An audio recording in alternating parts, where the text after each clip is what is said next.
अस्सलामु अलैकुम नाज़रीन, दुनिया न्यूज़ पर आप देख रहे हैं प्रोग्राम नुक्ता नज़र। मैं हूं आपका मेज़बान मोहम्मद अजमल जामी। मेरे साथ तशरीफ़ रखते हैं मुजीबुर-रहमान शामी साहब भी। सबसे पहले आप देख पाएंगे आज के मौज़ूआत। आज के मौज़ूआत का अगर जिक्र करें तो बता दें कि जो PIA की मुजव्वज़ा निजकारी है उसके खिलाफ मुलाजमीन का नवे रोज़ भी एहतजाज जारी है और जो ज्वाइंट एक्शन कमेटी है उसने आज ये कहा है कि अब एहतजाज एक कदम और आगे बढ़ेगा। हुकूमत ने मुज़ाकरात के लिए राब्ता नहीं किया और साथ में वफाकी वज़ीर जनाब परवेज़ रशीद साहब का बयान था कि मुतबादिल इंतजामात मुकम्मल कर लिए, लेकिन अमली तौर पर देखने को ऐसा कुछ भी नहीं मिला आज के रोज़ भी। और साथ में मोहम्मद ज़ुबैर साहब जो वफाकी वज़ीर मुमलिकत हैं उन्होंने आज कहा कि हम मिलकर बैठें, PIA की निजकारी का सारा प्लान बताएंगे। अपोजिशन को उन्होंने दावत दी है।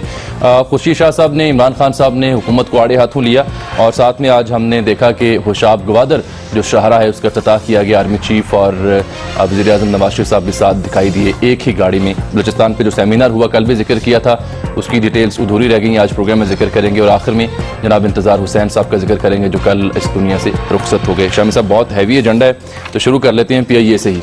और जैसा कि मैंने जिक्र किया था कि वफाकी वज़ीर इत्तला जनाब परवेज़ रशीद साहब ने 2 रोज़ पहले फरमाया कि अगर हड़ताल पर मुलाजिम रहते हैं, वापस नहीं आते तो कोई बात नहीं, हुकूमत ने मुतबादिल इंतजामात कर लिए। मैं चाहता हूँ पहले वो देख लें उन्होंने कहा क्या था। देखिए जी क्या कहा उन्होंने, ये 2 रोज़ पहले का उनका बयान था। जो हड़ताल पे जाएगा उसकी नौकरी खत्म होगी, फिर उसको दोबारा जो मर्जी कर ले उसको दोबारा नौकरी नहीं मिलेगी, क्योंकि ये कल्चर हमने पाकिस्तान में अब बनने नहीं देना कि आप आंखें भी दिखाएं, आप धौंस भी जमाएं, आप अदारों को तबाह भी करें और उसका खसारा पाकिस्तान के ऊपर बोझ बनता रहे। हमने पायलट्स का बंदोबस्त भी कर लिया हुआ है, हमने इंजीनियरिंग स्टाफ का बंदोबस्त भी कर लिया हुआ है, हमने मुतबादल बंदोबस्त कर लिए हैं। फ्लाइट्स इंशाल्लाह ताला उड़ती रहेंगी। सिर्फ वो लोग जो हड़ताल पे जाएंगे उनके पर काटे जाएंगे। लेकिन आज PIA का कोई तैयारा उड़ा नहीं है। लेकिन दूसरी जो एयरलाइंस हैं प्राइवेट एयर बिलो जो है उसके तैयारे जो हैं वो ज्यादा उड़े हैं। इसको कुछ इंतजाम किया है। फिर जो बाहर से गैर मुल्क की परवाजें आई, यानी गैर ममालिक से PIA की परवाजें आई, उनको भी, उनकी हैंडलिंग भी एक दूसरी एयरलाइन के स्टाफ से करवाई गई है। और ये भी मालूम हुआ है कि एक और एयरलाइन जो है निजी, इंडस एयर, उसका लाइसेंस जो था अभी रेन्यू नहीं हुआ था, वो यानी इल्तवा में था, उसे शायद रेन्यू कर दिया गया है ताकि वो भी अपने जहाज जो है वो लाए। और कुछ मैंने सुना है कि कुछ दूसरे इंतजामात भी किए जा रहे हैं मुतबादिल। लेकिन ये जो हादसा हुआ है कल, जिसमें देखे जानने चली गई और उससे जो तलखी पैदा हुई है, उसकी वजह से वो इंतजामात जो है मेरा ख्याल जो परवेज रशीद साहब के जहन में होंगे वो नहीं किए जा सके। ये वजह हो सकती है। ठीक है। लेकिन आज वज़ीर आला सिंध ने जो असेंबली में फ्लोर ऑफ द हाउस में बात की, उन्होंने कहा कि मुजाहिरीन को साथ ये बात तय हुई थी कि एक हद से आगे नहीं जाएंगे, उन्होंने खिलाफ वर्जी की। साथ में उन्होंने कहा सिंध हुकूमत ने भी गोली चलाने का कोई हुक्म नहीं जारी किया था। बिल्कुल दुरुस्त बात है। देखिए ये जो PIA के मुलाजमीन हैं, इनकी जो एक्शन कमेटी है, इसमें जब इन्होंने ये ऐलान कर दिया कि हम फ्लाइट ऑपरेशन जो है वो बंद कर रहे हैं, इससे बड़ा एहतजाज और क्या हो सकता था। उसके बाद ये जो सैकड़ों अफराद हैं उनको इकट्ठे करना और फिर एयरपोर्ट की तरफ बढ़ना, जब ये इस तरह का मॉब होता उसमें से कोई शख्स कोई भी हरकत कर सकता है और एक बड़ा खतरा हो सकता था पूरे यानी उस माहौल को, जहाजों को, आपकी बिल्डिंग को, इक्विपमेंट्स को। तो जब उसके तय हुआ कि आप इस खास हद से आगे नहीं जाएंगे, तो फिर उसकी वायलेशन की गई और फिर सफर आगे जारी रखा गया। उसके बाद गोली चल गई। अब अभी तक यही समझ में नहीं आ रहा कि गोली किसने चलाई है। लेकिन रेंजर्स के तर्जुमान ने तो इनकार किया, फिर DG वेस्ट जो है उन्होंने भी इनकार किया, सिंध हुकूमत ने भी कह दिया हमने तो हुक्म नहीं दिया था। देखिए जो आपके क्या सलीम बलोच, क्या नाम उनका, सुहेल बलोच साहब, वो ये कह रहे थे एक बड़ी कतईयत के साथ ये रेंजर्स ने चलाई है जी। लेकिन जो फुटेज सामने आई है उसमें तो ये बात मालूम ही नहीं हो रही कि गोली जो है रेंजर तो बहुत दूर खड़ी थी, पुलिस वाले बहुत दूर खड़े थे। क्या हजूम में कोई ऐसा शख्स घुस गया था जिसने गोली चला दी हो? क्या वो ऐसे अनासर सरगर्म थे जो चाहते थे कि हालात खराब हो जाए? अब ये सारी चीजें इस वक्त जो हैं, ये सवालात पैदा हो गए हैं, इनका जवाब कोई नहीं दिया जा रहा। लेकिन आप ये दाद देनी चाहिए कायम अली शाह साहब को कि उन्होंने आज जो बात कही है वो हकीकत कही है। यानी एक निजकारी के हवाले से पीपल्स पार्टी की जो भी पोजीशन हो और सिंध हुकूमत की जो भी पोजीशन हो, लेकिन ये बात तो उन्होंने कही कि जो एक्शन कमेटी है, जो कारकुन है, जब उन्होंने तय कर लिया कि एक एहतजाज की हद ये है, देखिए आखिर हम कब तक इस मुल्क में ये मॉब्स जो है इनको इजाजत देते रहेंगे कि ये हुकूमत अपनी कायम करे। ये डेमोक्रेसी जो है, जमहूरियत जो है, एक डिसिप्लिन का नाम भी है। हमारे तो पॉलिटिशियंस ने, हमारे दानिश्वरों ने, हमारे मीडिया पर्सन्स ने ये वतीरा बना लिया है कि जहां हंगामा होता है वहां ताली बजानी शुरू कर देते हैं। इसके आगे कोई हमें दीवार खड़ी करनी होगी, कोई डिसिप्लिन लाना होगा। और ये जो कमेटी है मुतालबात क्या कर रही है? ये कह रही थी कि जो हुकूमत ने ऑर्डिनेंस या वो बिल पास किया है कौमी असेंबली में, उसको वापस लिया जाए। फिर ये कह रहे थे कि ये PIA कारकुनों के हवाले कर दी जाए, अगर कारकुन इसको न चला सके तो फिर जो मर्जी कर लिया जाए। और फिर जो ये कहा है हुकूमत ने कि जो शेयर्स 25% 30% बेचे जाएंगे, ये फैसला वापस लिया जाए। गोया ये सारे मुतालबात, और गवर्नमेंट क्या कह रही थी? गवर्नमेंट ने कहा हम अपना फैसला 6 महीने तक मौखर कर रहे हैं, जी हाँ। आप आइए हमारे साथ मुज़ाकरात कर लीजिए। इन्होंने कहा नहीं, आपकी कनपट्टी पे हमारा पिस्तौल है, आप ये सारा जो आपने थूका हुआ है चाटे और उसके बाद ये कानून वापस ले। लेकिन आज तो सुहेल बलोच साहब कुछ और कह रहे थे, वो कह रहे थे कि हुकूमत ने मुज़ाकरात के लिए कोई राब्ता ही नहीं हमसे किया। देखिए अब उसके बाद, अब ये बात आज क्यों कह रहे हैं वो, पहले उन्होंने क्यों नहीं कही? और तो चेयरमैन जो है जाफर साहब जो हैं, उन्होंने भी ये बात की, रोते हुए कल कामरान खान साहब के प्रोग्राम में कहा है उन्होंने, इस्तीफा भी दिया कि मैंने बार बार मिन्नत की इन लोगों की कि ये बातचीत करें, मामला को दुरुस्त करें।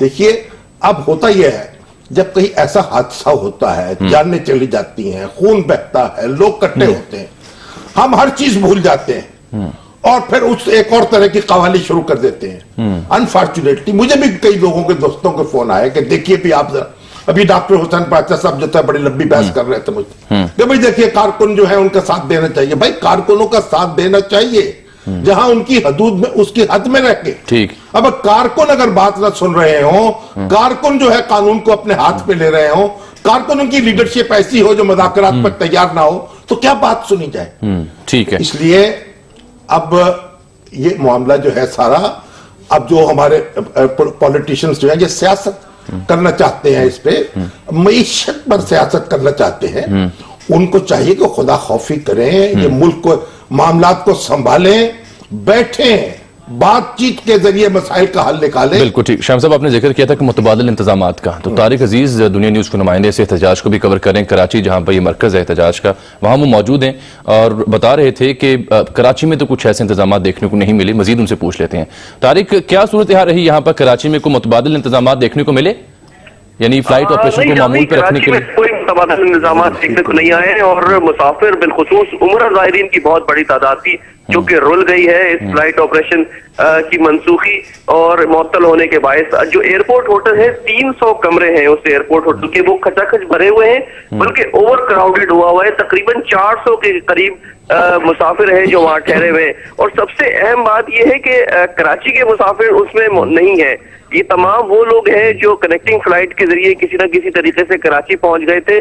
छोटे छोटे शहरों से, भावलपुर, मुल्तान, कोयटा और दीगर पंजाब के और बलूचिस्तान के मुख्तलिफ शहरों से यहाँ पर आए हुए थे। ज़ईफुल उमर लोग थे, उनसे सही से इस शहर का हुदूद अरबा भी उनको पता नहीं है कि वो कहीं निकल जाए। अद्वियात का बहुत बड़ा मसला है उनका। ये कहता था कि हमारा सारा लगेज जो है, सारा सामान जिसमें अद्वियात भी शामिल है, वो PIA हुकाम ने अपने पास रख ली है और अब काफी मुश्किलात है क्योंकि अद्वियात के बगैर बिल्कुल उनका गुजारा नहीं हो रहा है और वहीं यहाँ से निकल भी नहीं पा रहे हैं, ना शहर देखा हुआ है। और उनका यही कहना था कि कुछ सहूलियात तो है उन्हें एयरपोर्ट होटल में, लेकिन वो इन सहूलियात के इस्तेमाल के लिए और एयरपोर्ट होटल में ठहरने के लिए नहीं आए, वो अल्लाह के घर जाने के लिए निकले हैं और उनकी कोशिश यही है कि बहुत शुक्रिया तारिक अजीज, बहुत शुक्रिया आपका। 1300 जो ज़ायरीन है वो जद्दा में फंसे हुए। अब कुछ देर पहले तलात आई थी कि उसके लिए भी कोई हुकूमत ने इंतजाम किए कि उनको मंगवाया जाए। एक ब्रेक लेते हैं, ब्रेक के बाद वफाकी वज़ीर इत्तलात जनाब परवेज़ रशीद साहब का मौक़िफ़ भी सारी सूरत हाल में जानेंगे। एक ब्रेक के बाद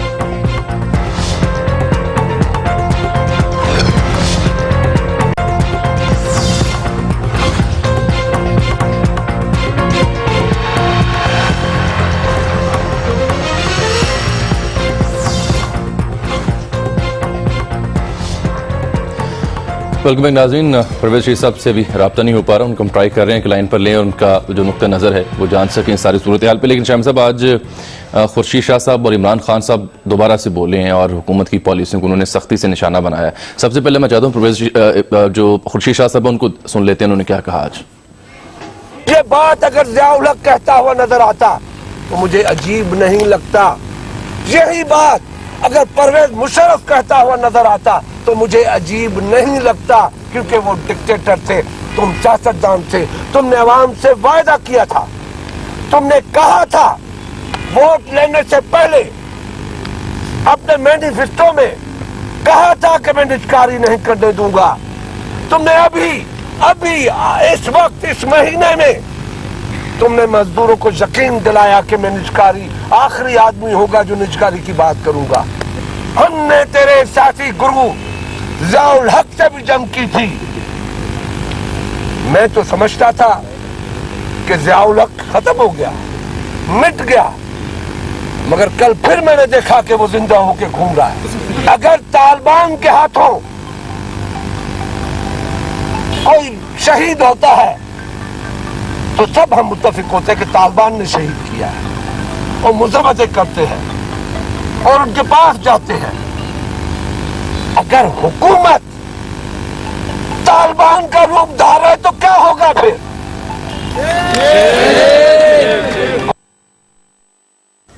शाह साहब को ज्यादा तल्ख नहीं हो गए शाह साहब? शाह साहब हम इसके सिवा क्या कर सकते हैं?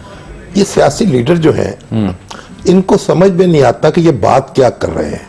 इन्होंने चंद अल्फाज रट लिए हैं, डिक्टेटर, ज़ियाउल हक, तालिबान, उनको दोहराते रहते हैं, उनकी जगाली करते रहते हैं। परवेज मुशर्रफ, भुट्टो साहब का अपना दौरे हुकूमत जो था उसमें क्या कुछ हुआ, पीआईए के साथ क्या हुआ, एसेंशियल सर्विसेज एक्ट इस पे लागू किया गया 76 में, और कई मजदूरों के इज्तिमात हैं, उन पर गोलियां चली। देखिए बात यह है कि तशद्दुद तो किसी कीमत पर नहीं होना चाहिए। ये तो एक आखिरी चीज है, और किसी हुकूमत के लिए, किसी इंतजामिया के लिए ये कोई बात फख्र बात नहीं हो सकती कि उसके दौर में तशद्दुद हो। और ये जो गोली चली है इसकी जरूर तहकीकात होनी चाहिए, किसने चलाई है और इसके जिम्मेदारों को पूछना चाहिए। लेकिन सवाल यह है कि आप जब एक जत्था बनाकर एक हमला करने जाते हैं, एक उसके बाद तो कुछ भी हो सकता है। फिर आप देखिए, ये नहीं किसी भी सरकारी इमारत पर, इमलाक पर आप क्यों जा रहे हैं? आपने जब एहतजाज, अपने फ्लाइट ऑपरेशन बंद कर दिया, बहुत काफी है बस ये एहतजाज की सूरत, ये जारी तो था पहले भी।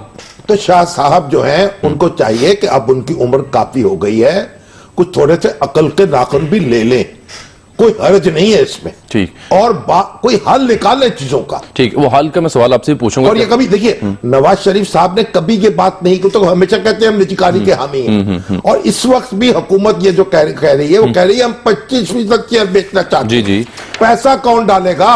वो कहते हैं भाई हम ये 300-350 अरब रुपया जो है वो अपने खाते में ले लेंगे, नुकसान से निकालेंगे, लेकिन दूसरा एक पार्टनर लेके आएंगे ताकि वो पैसा डाले और नए जहाज आए और फिर पीआईए को रिवाइव किया जाए। ठीक, अगर आप सरकारी अफसरों के हाथ में पीआईए को रखें और इस कुएं में पैसे डालते चले जाएं तो वो 350 से 400 बन जाएंगे, आज 400 से 450 बन जाएंगे। आज मोहम्मद जुबैर साहब ने भी ये कहा, उन्होंने कहा जी पीटीआई के अपने मंशूर में लिखा हुआ निजकारी का मामला, और मोहतरमा बेनजीर भुट्टो के दौर में 27 इदारों की निजकारी हो चुकी है। देखिए वो एक बात है, वो एक उनकी बहस है, वो अपने जो एक इल्जाम लगाए एक दूसरे पर जवाब दें, हमें उस सियासत से ताल्लुक नहीं है। अनफॉर्चुनेटली पाकिस्तान के जो हुक्मरान है, देखिए ये पीआईए सरकारी अदारा के तौर पर चली है, फील्ड मार्शल अयूब खान के दौर में चली है, ये भुट्टो साहब के दौर में चली है, और आप देखिए खुद ज़ियाउल हक के दौर में चली है। उसके बाद इसके बाद ये नालायक लोगों ने जो भर्तियां की हैं, जो लोग नाहल लोग इस पर बैठाए हैं, उसका ये नतीजा निकला है। ये अनफॉर्चुनेट बात है। कई मुल्कों में आज भी सरकारी तौर पर वो उनका जो एक नेशनल कैरियर चल रहा है, रेल में भी चल रही है। यहाँ के हुक्मरान जो है, यहाँ की इंतजामिया जो है, उसके लक्षण देखते हुए हम ये कहते हैं कि इनसे पनाह मांगते हैं कि इसे प्राइवेटाइज कर दें, इसका इंतजाम प्राइवेट हाथों में दें, ठीक। ताकि ये कुआं, देखिए कुएं में पैसे नहीं डाल सकते आप। ये इमरान खान साहब भी आज बोल रहे हैं, मैं चाहता हूं जरा वो भी आप देख लें और मैं पूछूंगा कि उन्होंने भी अल्फाज क्यों इस्तेमाल किए। देखिए जी खान साहब आज क्या कह रहे हैं। मियां नवाज शरीफ का मसला ये है कि ये डिक्टेटरशिप की पैदावार है, इनको जमहूरियत की समझ ही नहीं है। और आजकल पाकिस्तान की तारीख में इतनी बेरोजगारी नहीं है जो आज है।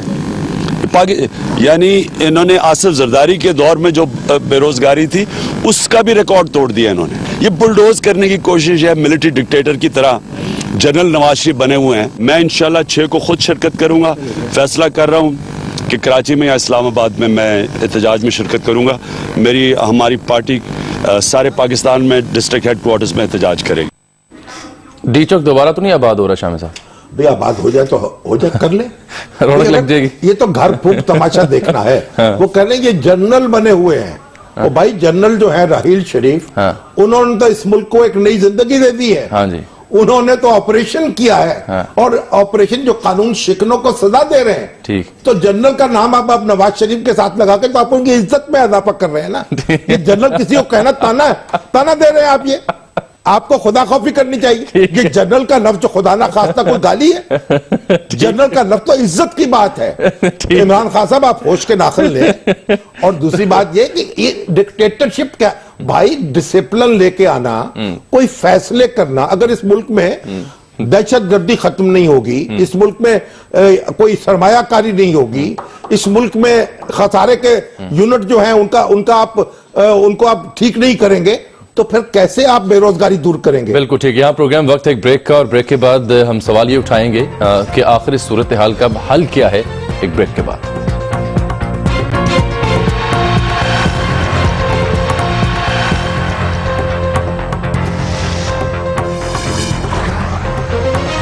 वेलकम बैक नाज़रीन। शाम साहब एक ट्विटर पोल हम करते हैं, एक्सरसाइज करते हैं लोगों की राय जानने के लिए, तो 2 घंटे हम देते हैं उसमें। तो उसमें सवाल ये था कि क्या हड़ताली मुलाजमीन के साथ हुकूमती रवैया दुरुस्त है। 38% लोगों ने कहा कि हाँ दुरुस्त है, 37% ने कहा नहीं, लेकिन 25% ऐसे भी थे, इनमें तीसरी ऑप्शन भी थी जिन्होंने कहा दोनों गलत हैं। तो अब आप बताइए कि सोल्यूशन है क्या इस सूरत हाल के इस मसले का? देखिए सोल्यूशन तो इसका यही है, देर पा के पीआईए में जब पैसे नए डाले जाएं या हुकूमत ये कर्ज अपने ऊपर ले ले, तो फिर ये कुआं ना बने, इसमें पैसे जाया ना हो। ठीक, ये स्टील मिल ना बन जाए। अब इस वक्त मामला क्योंकि उलझ गए हैं, इसलिए होना ये चाहिए कि ये जो एक्शन कमेटी है ये अपनी वापस ले लें। ये जो ऑपरेशन क्लोज किया हुआ है इन्होंने, ये कॉल वापस ले लें, यानी हड़ताल खत्म कर दें। और हुकूमत जो है, जो उसने वादा किया था कि 6 महीने तक ये कार्रवाई नहीं होगी, वो हुकूमत उस पे चली जाए। ठीक। और उसके बाद ये मुज़ाकरात करें और ऐसा हल निकाले कि जिससे कारकुनों के हकूक का तहफ़्फ़ुज़ भी हो जाए और एयरलाइन जो है उसको भी चलाया जा सके और बचाया जा सके। असल में तो उनको बेसिक जो मसला है वो तो इनसिक्योरिटी है जॉब की। देखिए इनसिक्योरिटी जॉब की तो इससे और बढ़ेगी ना। अभी तो एसेंशियल सर्विसेज एक्ट है, उसके तहत कार्रवाई शुरू होंगी, कोई बरतरफियां शुरू होंगी, कोई इकदाम शुरू होंगे, उससे चीज और आज जैसे कराची से हमें खबर ये मिली कि उसका भी उन्होंने थोड़ा सा तोड़ निकाला हुआ है मुजाहिरीन ने, कि जाते हैं हाजिरी लगाते हैं आ जाते हैं। नहीं, उससे तो फर्क नहीं पड़ता ना, क्या हाजिरी लगा के आ जाए और गैर हाजिर हो जाए। अब बिल्कुल अच्छी बात है, जैसे कि आप यहाँ हाजिरी लगाएं दफ्तर आके और प्रोग्राम में गायब हो जाए और कहे मैं तो जनाब काम करके आया। ऐसा नहीं होता। ये धोखा अपने आप को तो दिया जा सकता है, कानून को नहीं दिया जा सकता। तो इस बात इसलिए ये माहौल जो है इसको दुरुस्त कर लिया जाए।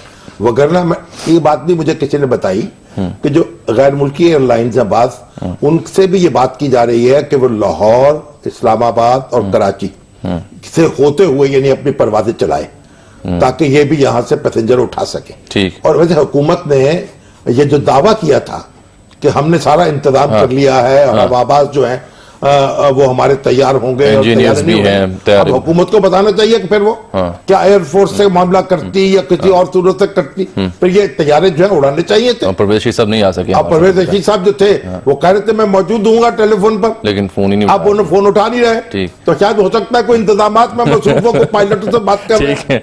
तो बहरहाल ये काम ये है, बेहतर बात ये है, ये खुर्शीद शाह साहब जो बड़के लगा रहे हैं ना, उसकी बजाय इनको मेरी बेहतर बात ये होगी, ये हुकूमत से मिलके और इनसे मिलके कोई रास्ता निकाले जहां बातचीत के जरिए से मामलात को तय किया जा सके। बिल्कुल ठीक है। आज बलूचिस्तान में हमने देखा कि आर्मी चीफ और वजीर आजम इकट्ठे थे, बल्कि यही नहीं, आर्मी चीफ ने उस शाहराह पर खुद गाड़ी चलाई और साथ वजीर आजम बैठे हुए थे। बड़ी अच्छी बात है कि आर्मी चीफ अगर वो गाड़ी चले, होना तो यही चाहिए ना। मनाजिर भी हम दिखा रहे हैं लोगों को, आर्मी चीफ जो है वो गाड़ी चलाए और वजीर आजम बैठे हुए हैं उसमें, तो इसमें कोई मजाक नहीं है। 193 किलोमीटर का ये वो सड़क है, 19 अरब रुपए खर्च हुए। मुश्किल तो उस वक्त पैदा होती है जब आर्मी चीफ गाड़ी चलाते हैं और वजीर आजम को निकाल बाहर करते हैं।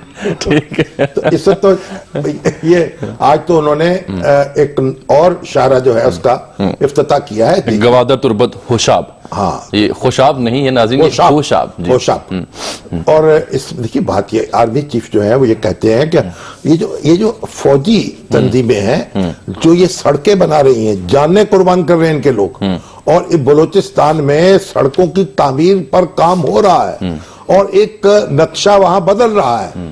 और अभी ये जो बलूचिस्तान में, बल्कि आज वज़ीर आज़म ने इसी बात पे कि कितनी जानफशानी मुश्किल से उन्होंने सड़क तामीर की, मुबारकबाद भी दी DFW को, आर्मी के एहलकारों को भी, और बिलखुसूस उन्हें आर्मी चीफ का नाम लेकर उनका भी शुक्रिया अदा किया।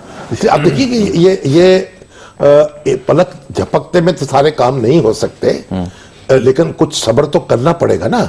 अगर इस तरह तरक्की हो सकती तो पूरी दुनिया में 3-3, 4-4 माह में सारे सुपर पावर्स बने होते, अमेरिका की जगह ले लेते सब। एक लॉन्ग टर्म एक प्लानिंग चाहिए, इसके लिए जद्दोजहद चाहिए, मुसलसल सफर चाहिए।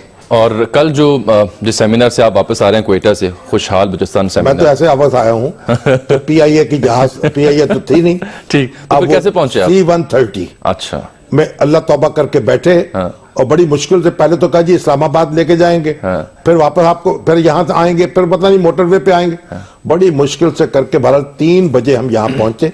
मेरी तो कोशिश थी कि यहाँ मैं इंतजार हुसैन साहब के जनाजे में शिरकत कर सकूं, लेकिन उससे महरूम रहा और बहरहाल वापसी हो गई अल्हम्दुलिल्लाह। चलें, कल आर्मी चीफ भी वहां मुखातिब थे उस सेमिनार से, और बलूचिस्तान के हवाले से जो उनके अपने जज्बात उनका इजहार भी कर रहे थे। कुछ जो सेमिनार में मुख्तलिफ स्पीकर्स, उनके मुख्तसर हमने क्लिप्स रखे हैं ताकि नाज़रीन को ये पता चल सके। एक यादगार सेमिनार एग्जैक्टली, इसलिए कि मैंने वहां भी कहा, और जब मैंने फिर अक्सर मुकर्ररीन ने इस बात की तायीद की कि ऐसा सेमिनार जिंदगी में नहीं देखा। और ये शम्स साहब आपने नहीं बल्कि आर्मी चीफ ने खुद भी इसका इजहार किया, क्योंकि उसी देखिए इसी हवाले से जहां वजीर आला हमारे सरदार सनाउल्लाह ज़हरी और जनाब आपके कमांडर सदरन कमांड आमिर रियाज साहब और हमारे PTI के सरबराह है वहां जो जनाब सरदार अपना यार मोहम्मद रिन साहब, जी, वो भी जनाब बड़ी उसी तरह शौक से मौजूद रहे।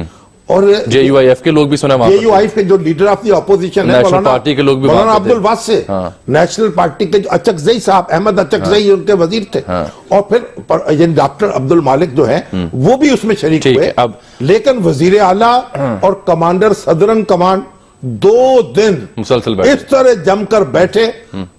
आमिर रियाज तो थोड़ी देर के लिए गए, आर्मी चीफ को शायद रिसीव करना था, सुबह से लेकर शाम तक और रात फिर खाने तक, ठीक है, उन्होंने हक अदा कर दिया। ऐसा मंजर पहले नहीं मैंने देखा। बिल्कुल ठीक है, आइए फिर आगाज करते हैं सेमिनार का और आपको दिखाते हैं कि कल आर्मी चीफ ने क्या कहा इस सेमिनार से खिताब करते हुए। बलूचिस्तान के साथ वैसे भी जो है मेरा एक खास रिश्ता है और मेरा बड़ा करीब है बलूचिस्तान के साथ। मैं इधर क्वेटा में पैदा हुआ, बोर्न ऑन 10 रिटन रोड। उसके अलावा मैंने got commission, my first posting was to फौजदार, second lieutenant. Overall, I have stayed around 9 years in Balochistan, और उसके बीच में I have been the chief of staff of Southern Command, which is being commanded by General Ahmed, one of the finest general officers that Pakistan Army could offer. These issues are further complicated by foreign interference in the largest province of Pakistan and across a porous border. ये porous border जो है ये हमें problem दे रहा है ऊपर से लेके नीचे तक, और ये कोई छोटा प्रॉब्लम नहीं है। इसमें कई दफा लोग कहते हैं इसको फेंस कर दे, कई दफा लोग कहते हैं इसके फ्रीक्वेंटेड रूट्स को आप संभाल लें तो संभाला जाएगा, कई दफा कहते हैं अनफ्रीक्वेंटेड रूट्स, कई दफा कहते हैं कि इसके बीच में जो हमारे विलेजेस हैं डिवाइडेड, उनका कुछ हल कर ले। इसका हल इससे ज्यादा बड़ा हल है और वो रिकंसिलिएशन है, जिसकी तरफ हम हमेशा पुश करते रहे। और हमारी इंटर ट्राइबल लिंकेजेस है और वो आप सब समझते हैं, बड़े मेरे से ज्यादा उम्र के लोग, ज्यादा एक्सपीरियंस लोग हैं, उन जब तक उन लिंकेजेस को, रिकंसिलिएशन को हम इन प्लेस नहीं करेंगे तब तक ये जो है मसला हल नहीं होगा। लेकिन मैं साथ ही कहूंगा कि हमारी जो है बड़ी कैपेसिटी है इस वक्त, और मैं खुद I feel take lot of pride that I am commanding an army which is a battle-hardened army and the best army in this world at the moment. और अगर ये बात बोलने के अमेरिका से लेके रशिया तक और ईस्ट वेस्ट नॉर्थ साउथ, आप जिधर मर्जी उसको जैसे भी देख लें, मैंने हर जगह जाके ये बताया। और अल्हम्दुलिल्लाह अपनी कौम की और अपने लोगों की मदद के साथ कोई वजह नहीं है कि हम अपने हालात जो है वो बेहतरी की ओर ना लेके जाए। लेकिन मैं कहना चाह रहा हूँ, सुनिएगा जरा, यार foreign adversaries have been more than eager to exploit any opportunity to destabilize Pakistan by harboring, there is no doubt about that, training, again no doubt, and funding dissidents and militants. ये absolutely जैसे मैं कहूँ इसी तरह Balochistan in fact has become a hotbed of proxy war for regional and global grand strategy by many parts. Please mark my words, whether we move together, which we will inshallah, or whether somebody creates any problem, again we move together. And our destiny, as somebody said, I would say we are one. This is your army. This is your army chief. I am not the army chief of only Pakistan army. As Pakistan army is seen in Pakistan, I am one of you. And whether I belong to any place or whether I was born here or not, my heart beats with each and every province of this country. The future of Balochistan is the youth of Balochistan. And this is very, very important. We must understand. This is just a sentence, but Balochistan का मुस्तकबिल youth से जुड़ा है बलूचिस्तान की, और दीगर गुफ्तगू भी उन्होंने की यहाँ पर आर्मी चीफ ने सेमिनार से। इस पर बात करते हैं लेकिन एक ब्रेक के बाद। वेलकम बैक नाज़रीन। खुशहाल बलूचिस्तान सेमिनार से नवाब सनाउल्लाह ज़ाहरी जो कि वज़ीर आला बलूचिस्तान, उन्होंने भी खिताब किया। शामी साहब उन्होंने क्या कहा, जरा मैं चाहता हूँ आप भी और नाज़रीन भी एक बार फिर से देख लें उन्होंने क्या कहा। आप तो वहाँ मौजूद ही थे, देखिए जी। Being a chief of Jhalawan, मैं आज कह रहा हूँ कि हमने खुद, हमारे फोर फादर्स ने साइन करके हमने कहा कि जी हम पाकिस्तान के साथ इलाक़ करते हैं।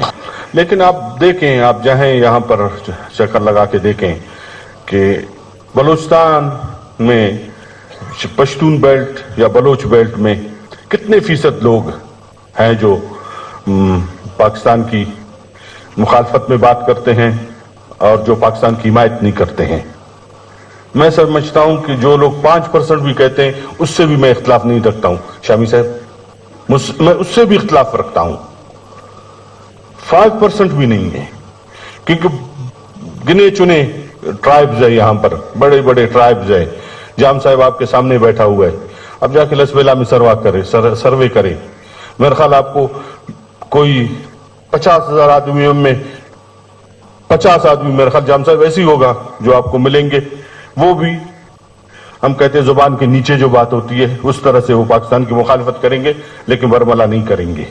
आप यहां से नीचे, लखपात से नीचे जाएं, यहां से खुजदार तक आप जाएं, आप सर्वे करें, देखें वहां पर लोगों को कि वो कहेंगे जी पाकिस्तान ने हमें बहुत कुछ दिया है, हम पाकिस्तान से है, पाकिस्तान हमसे है। तो जो बाकी हमारे दोस्त है भटके हुए हैं, हम चाहते हैं कि हम उनसे बात करें। और मैं आज आप लोगों के इस फोरम के हवाले से मैं चाहता हूं कि वो आए with in the framework of Pakistan, आए पाकिस्तान के फ्रेमवर्क में बात करें। नेशनलिस्ट सियासत करना चाहते हैं, नेशनलिस्ट सियासत करें, हमारे लोग कर रहे हैं। रहमत बलूच साहब बैठे हुए हैं, वो नेशनल पार्टी से ताल्लुक रखते हैं, उनके और भी दोस्त बैठे हुए हैं। पख्तूनख्वा मिली अवामी पार्टी के हमारे दोस्त बैठे हैं, कोलिजन पार्टनर है हमारे साथ, हुकूमत में हैं। हम उनके साथ मुस्लिम लीग की 2.5 साल तक उनके साथ रहे, अब वो हम मेरे साथ है, हम हैं। लेकिन हम चाहते हैं कि वो आए, पाकिस्तान का जो ग्रीन बुक है जिसको हम कहते हैं इस्लामिक रिपब्लिक ऑफ पाकिस्तान, उसके फ्रेमवर्क में आए, टेबल टॉक्स करें। आज हम बैठे हैं, आप डिबेट की हमने बहुत सारी चीजों पे हमारे दोस्तों को। और हम सब जो कमांडर सदर्न कमांड है लेफ्टिनेंट जनरल आमिर रियाज साहब, उन्होंने भी तकरीर की, तो उनकी तकरीर जी बहुत अच्छी तकरीर उनकी, मैंने पूरी तकरीर उनकी सुनी, बड़ा महसूस हुआ और बड़ी अच्छी नपीतुली गुफ्तगू की। उनका भी देखिए क्या कहते हैं वो। I think this was a beautiful catharsis within the family. It was the entire family from all over Pakistan sitting here to discuss about their own very precious child who's now maturing to become part and the leader of the family. That child is Balochistan, and we all discussed about that Balochistan. It was a very healthy discourse for me personally. बहुत सारी गलतियां हुई, political जो एक discourses थे, they were prematurely disrupted. Militaries did what they did. Things happened, continued. Insurgency, if we have to call them insurgencies after insurgencies went on. हमारे अंदर ये हौसला है कि हम यहाँ पे बैठ के उसको डिस्कस कर सकते हैं। हम ये जरूर डिस्कस कर सकते हैं कि उसके कॉजेज क्या थे, उस इंसर्जेंसी के अंदर भी क्या खराबियां हैं, whether that insurgency is there or not there. And that said, it also, ये भी मैं आपको बता दूं, ये भी कंडोन नहीं किया जा सकता. The state also does not have unrestraining authority to kill people and throw them around. State can't do this. State should not do this. But state ये भी अलाउ नहीं करेगी कि अगर state के गिरबान को कोई आके पकड़ ले तो स्टेट उसको भी गले लगाने की कोशिश करे. स्टेट उससे पहले सबको गले को लगाने की कोशिश करे. बट अगर कोई स्टेट के गिरबान को आ गया है तो उससे गिरबान। शाम साहब इस सेमिनार पे मजीद भी बात करेंगे, लेकिन अब वक्त खत्म हो गया। करेंगे जी, लेकिन जिक्र जरूरी है आज जनाब इंतजार हुसैन साहब का। अच्छा, इससे पहले उनका जिक्र करें, एक डब्ल्यू अहमद साहब का फोन आया था जी, लाहौर लिटरेरी फेस्टिवल के उनके बेटे जो हैं रज़ीउद्दीन अहमद जी, वो लाहौर लिटरेरी फेस्टिवल का इनकाद करते हर साल, और इसमें फरवरी के तीसरे हफ्ते में उन्होंने इसकी इजाजत मांगी, एनओसी दे दिया गया। ये अलमरा आर्ट काउंसिल जी हमेशा यहाँ पे होता है, इजाजत दे दी गई। और उसके बाद अब कहा जा रहा है सिक्योरिटी रिस्क, पाकिस्तान दुनिया भर से लोग इकट्ठे होकर आते हैं यहाँ, और कराची में तो हो रहा है ना, पाकिस्तान का एक वहां कराची में हो रहा है, लाहौर का एक चेहरा है इससे खुशनुमा सामने आता है। और ये पता नहीं कौन सरकारी अफसर हैं, इनकी गोशमाली होनी चाहिए जिन्होंने, और क्योंकि आप देखिए हम इंतजार हुसैन साहब को खराजे अकीदत पेश कर रहे हैं, और परवेज रशीद साहब ने ज्वाइन किया। अब चलिए, प्रोग्राम का वक्त भी खत्म होने वाला था। अस्सलाम वालेकुम परवेज रशीद साहब, बहुत देर कर दी आते आते जनाब आपने। बस वो एक टेलीफोन मुझे लाहौर के नंबर से आया, मैं समझा आपका फोन है, वो जिया शाहिद साहब का फोन था। अच्छा, माशाल्लाह, मुझे उन्होंने गिरफ्तार कर लिया गुफ्तगू के लिए मुझे। अल्लाह अकबर। अब क्या कह सकते हैं बाप। परवेज साहब बताइए कि आपने कहा था कि मुतबादिल इंतजाम हमने कर लिए हैं और हम ऑपरेशन जो है इसको बिल्कुल नाकाम बना देंगे, फ्लाइट ऑपरेशन जारी रहेगा, इसकी बंदिश नहीं हो सकेगी। तो अब आप क्या कर रहे हैं? परवाजें तो बंद हो गई।